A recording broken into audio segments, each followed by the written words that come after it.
Hey everybody, Mountain Grandma here. Today I'm going to talk to you about mullein.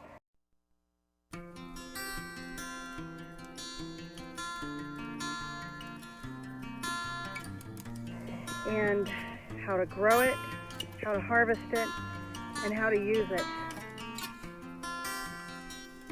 Truth is, I don't have to try to grow this. It grows everywhere. We have it all over our yard.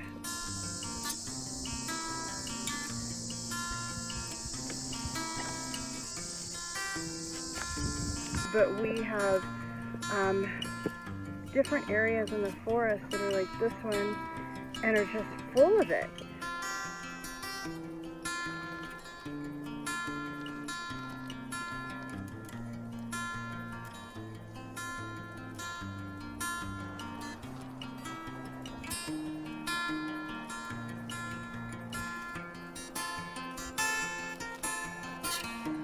As you can see, this area is full of first years.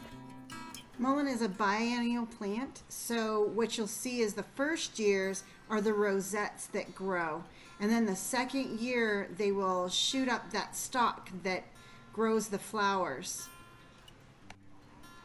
Here where we're located, we are in zone 6, but the mullein is actually hardy to zone 5, and it's also drought tolerant, which is maybe why it proliferates so well up here in the high desert. A couple other points about growing mullein. It prefers mildly acidic to a very alkaline soil. And it also prefers full sun, but it can tolerate and grow well in partial shade as well, which is kind of what they're getting in this particular spot. This plant is one of my best herbal friends, and that's because it is so useful from cradle to grave, really.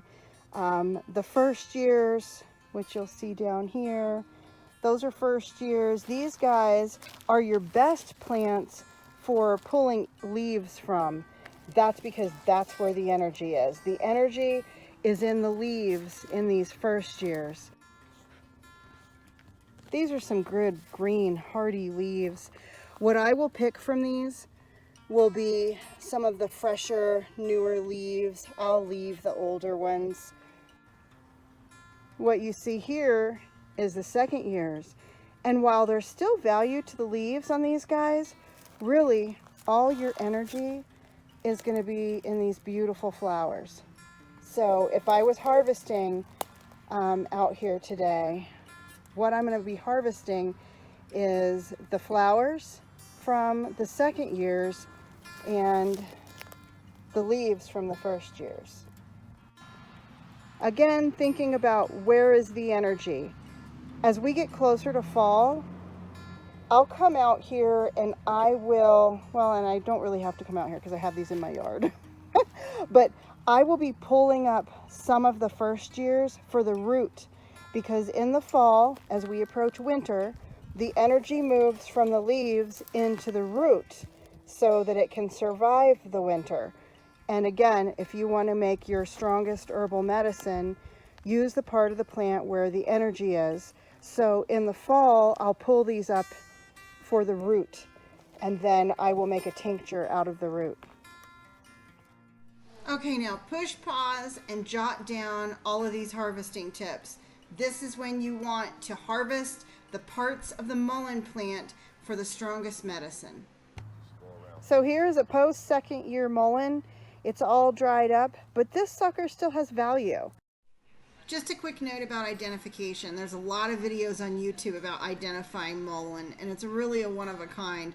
It does tend to look a little bit like lamb's ear, but they're very fuzzy. Mullein leaves are very fuzzy leaves. They have very fine hairs on them. You can kind of see that here in some of these first years.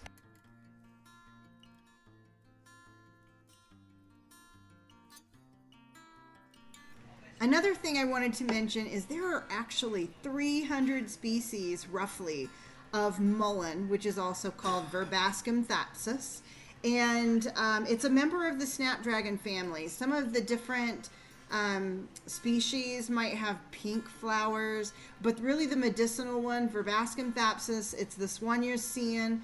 the one that occurs in nature most commonly with the yellow flowers.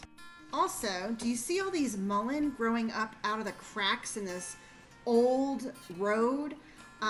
Mullein is also really good at being a fixer to really rough, hard, clay-like soils. And the root in it, it's really hard to pull up. If it's a second year, that sucker is hard to pull up. But it will break apart the ground and just make it a little more giving and accepting of whatever it's going to grow after it grows mullein.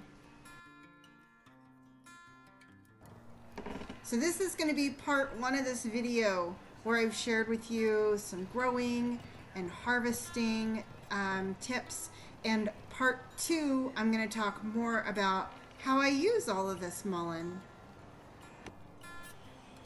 Okay, thank you all for watching, and I hope that you enjoyed this. Tell me in the comments below, do you have mullein growing in your area? Have you grown it from seed? I'd love to hear from you all.